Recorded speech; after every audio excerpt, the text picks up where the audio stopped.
Good afternoon, dear students. Hope all are fine. Stay safe and stay healthy. എല്ലാവരും happy ആയിട്ടിരിക്കുക. നമ്മൾ ഇന്നൊരു പുതിയ യൂണിറ്റാണ് ഡിസ്കസ് ചെയ്യാൻ പോകുന്നത്. ഏതാ യൂണിറ്റ് എന്ന് നമുക്ക് നോക്കാം. ടെക്സ്റ്റിലുള്ള ഫസ്റ്റ് പാർട്ട് ടെക്സ്റ്റ് ബുക്കിലുള്ള സെക്കൻഡ് യൂണിറ്റ് ആണ്. Average. What you mean by average? അതായത് ശരാശരി. ഈ ശരാശരി ആവറേജ് എന്നുള്ള ടേം നമ്മൾ ഡെയിലി ലൈഫിൽ യൂസ് ചെയ്യുന്ന ഒരു ടേമാണ്. ലേറ്റസ്റ്റ് ആയിട്ടുള്ള ഒരു എക്സാമ്പിളിലേക്ക് നമുക്ക് പോകാം. നിങ്ങളെല്ലാവരും കണ്ടിട്ടുണ്ടാവും, എല്ലാവരും സ്റ്റാറ്റസൊക്കെ വെച്ചിട്ടുണ്ടാവും. ഈ ഒരു കുഞ്ഞു കുട്ടിക്ക് വേണ്ടിയിട്ടുള്ള ചികിത്സക്കുള്ള 18 കോടി നമുക്ക് സമാഹരിക്കണം. അപ്പോൾ അതിനിടയിലൊരു യൂട്യൂബ് വീഡിയോ വന്നിട്ടുണ്ടായിരുന്നു. 18 ലക്ഷം ആൾക്കാർ ഒരു 100 രൂപ വീതം കൊടുത്തു കഴിഞ്ഞാൽ നമുക്ക് ആ 18 കോടി രൂപ സമാഹരിക്കാൻ പറ്റും. അപ്പോൾ അവിടെ ഈ 100 രൂപ എന്ന് പറയുന്നത് ഒരു ആവറേജ്, ഒരു ശരാശരി കണക്കാണ് പറഞ്ഞിട്ടുള്ളത്. നമ്മളിൽ ഭൂരിഭാഗം ആൾക്കാരും ഇതിന് വേണ്ടിയിട്ട് സഹായിച്ചിട്ടുണ്ടാവും. അതിൽ ചില ആൾക്കാർ 100 രൂപ കൊടുത്തിട്ടുണ്ടാവും, നമ്മുടെ കഴിവ് പോലെ കൊടുത്തിട്ടുണ്ടാവും. 100 രൂപ കൊടുത്തിട്ടുണ്ടാവും. ചില ആൾക്കാർ 100 രൂപയിൽ കുറവ് അവർക്കാവുന്ന പൈസ കൊടുത്തിട്ടുണ്ടാവും. ചില ആൾക്കാർ 1 കോടി പോലും സഹായിച്ച ആൾക്കാരുണ്ട്, അല്ലെങ്കിൽ 200 രൂപ സഹായിച്ചവരുണ്ടാവും. അപ്പോൾ ആ രീതിയിൽ ഇവിടെ ഈ 18 കോടി എന്നുള്ള ആ ഒരു എമൗണ്ട് കിട്ടാൻ വേണ്ടിയിട്ട് ആവറേജ് കണക്കാണ് അവിടെ പറഞ്ഞിരിക്കുന്നത് 100 രൂപ എന്നുള്ളത്. അതായത് ശരാശരി 100 രൂപ വേണം. കൂടുതൽ എക്സാമ്പിൾ എടുത്തു കഴിഞ്ഞാൽ നിങ്ങൾക്കത് കൂടുതൽ ക്ലിയർ ആയിരിക്കും.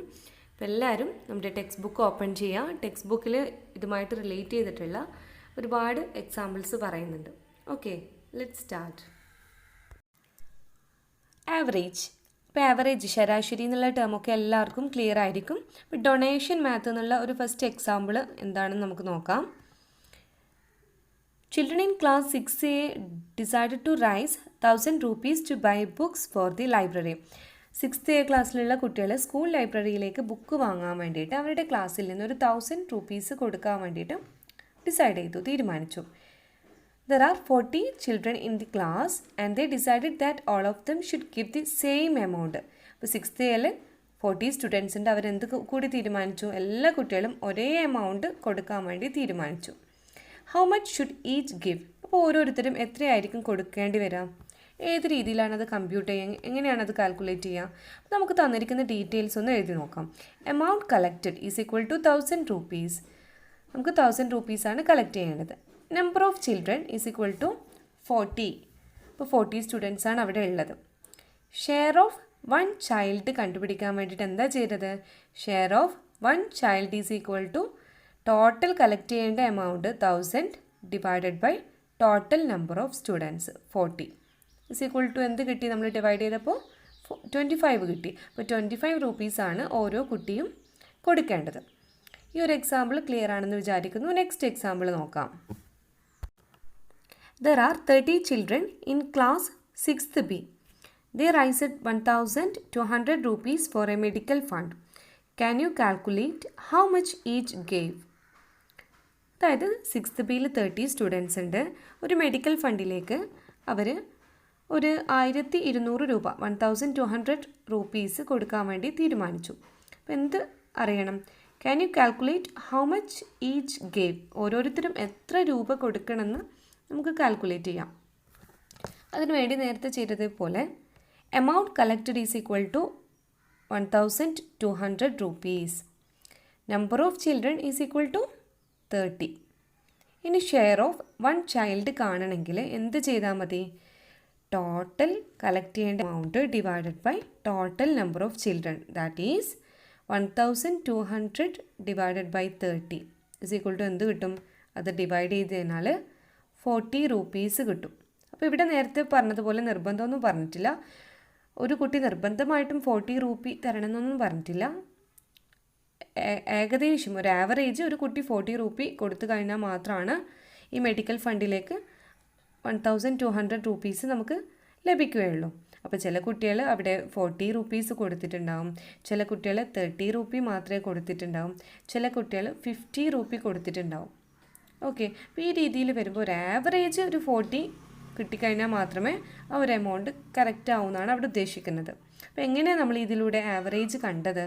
Average is equal to total divided by number. അപ്പോൾ ഈ ഒരു ഇക്വേഷൻ ഉപയോഗിച്ചിട്ട് നമുക്ക് കൂടുതൽ പ്രോബ്ലം സോൾവ് ചെയ്യാം. നെക്സ്റ്റ് പേജ് എടുക്കാം. അവിടെ ഒരു എക്സാമ്പിൾ കാണാം. Manikuttan supplies milk to the society each day. Last week he supplied 56 liters in all. How much did he give each day of this week on average? നോക്കാം. മണിക്കുട്ടൻ എല്ലാ ദിവസവും milk സൊസൈറ്റിയിലേക്ക് milk കൊടുക്കാറുണ്ട്. അപ്പോൾ ഈ കഴിഞ്ഞ ലാസ്റ്റ് വീക്കിൽ അദ്ദേഹം 56 ലിറ്റേഴ്സ് 56 ലിറ്ററാണ് മിൽക്ക് സപ്ലൈ ചെയ്തത്. അപ്പോൾ ഒരു വീക്കിൽ 7 days ഉണ്ടെന്ന് എല്ലാവർക്കും അറിയാം. അപ്പോൾ ഓരോ ദിവസവും ഈ ഒരു വീക്കിലുള്ള കണക്ക് പ്രകാരം ആവറേജ് എത്ര ലിറ്റർ മിൽക്കായിരിക്കും ഒരു ദിവസം ഡിസ്ട്രിബ്യൂട്ട് ചെയ്തിട്ടുണ്ടാവുക.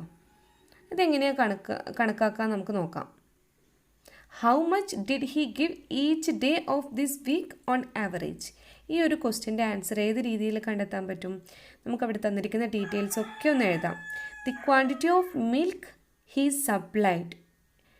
അദ്ദേഹം ടോട്ടൽ ഒരു വീക്കിൽ സപ്ലൈ ചെയ്തിട്ടുള്ള ആകെ മിൽക്കിൻ്റെ എമൗണ്ട് എത്രയാണ്? Is equal to 56 litres. Then number of days is equal to, ഒരു വീക്കിൻ്റെ കാര്യം എന്ന് പറയുമ്പോൾ അറിയാം വീക്കിലുള്ള ഡേയ്സ് 7. ഇനി നമുക്ക് കണ്ടെത്തേണ്ടത് the quantity of milk he gave each day on average. Average കണക്ക് പ്രകാരം, ശരാശരി കണക്ക് പ്രകാരം അദ്ദേഹം ഒരു ദിവസം എത്ര ലിറ്റർ മിൽക്കായിരിക്കും മിൽക്ക് സൊസൈറ്റിയിലേക്ക് കൊടുത്തിട്ടുണ്ടാവുക. അതിനെന്ത് വേണം നമ്മൾ പഠിച്ചിട്ടുണ്ട്. Average is equal to total by number. ഇവിടെ ടോട്ടൽ എന്ന് പറയുന്നത്, ടോട്ടൽ എമൗണ്ട് എന്ന് പറയുന്നത് 56 ആണ്. Number 7, 56 divided by 7 is equal to 8 litre ആണ്. ഇപ്പോൾ ഈ ഒരു കണക്ക് പ്രകാരം ഒരു ദിവസം ശരാശരി 8 ലിറ്റർ കൊടുത്തിട്ടുണ്ടാകും. അത് ചിലപ്പോൾ ഒരു ദിവസം 8 ലിറ്റർ ആയിരിക്കാം, ഒരു ദിവസം അത് 7 ലിറ്റർ ആയിരിക്കാം, ഒരു ദിവസം അത് വേണമെങ്കിൽ 9 ലിറ്റർ ആയിരിക്കാം. ആവറേജ് കണക്കാണ്.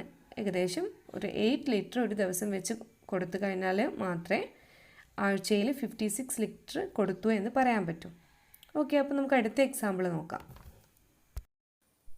On 5 days, a man spends 300 rupees, 250 rupees, 270 rupees, 280 rupees and 290 rupees. How much did he spend each day on average?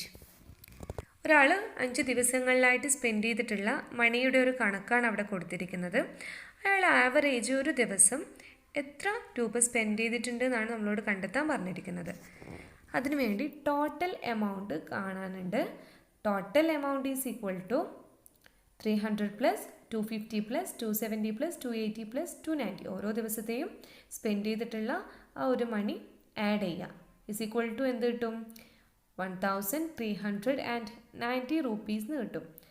Then number of days is equal to 5. 5 ദിവസങ്ങളിലായിട്ടുള്ള ഒരു കണക്കാണ് അവിടെ കൊടുത്തിരിക്കുന്നത്. So number of days is equal to 5. Average amount കണ്ടെത്താൻ വേണ്ടിയിട്ട് total amount divided by number of days, that is 1390 divided by 5. അപ്പോൾ ഈ division ചെയ്ത് കഴിഞ്ഞാൽ നമുക്ക് എന്ത് കിട്ടും? 278 rupees. അയാൾ ആവറേജ് ഒരു ദിവസം സ്പെൻഡ് ചെയ്തിട്ടുള്ളത് 278 rupees ആണ്. അപ്പോൾ ഇതിലൂടെ മീൻ ചെയ്യുന്നത് എക്സാക്ട്ലി 278 rupees അല്ല എല്ലാ ദിവസവും സ്പെൻഡ് ചെയ്തിട്ടുള്ളത്. ചില ദിവസങ്ങളിലത് 290 rupees ആവാം, ചില ദിവസങ്ങളിലത് 260 rupees ആവാം. ഈ രീതിയിലുള്ള ചേഞ്ചസ് അത് വരും. ശരാശരി ഒരു കണക്ക് മാത്രമാണ് ഇവിടെ 278 rupees കൊണ്ട് ഉദ്ദേശിക്കുന്നത്.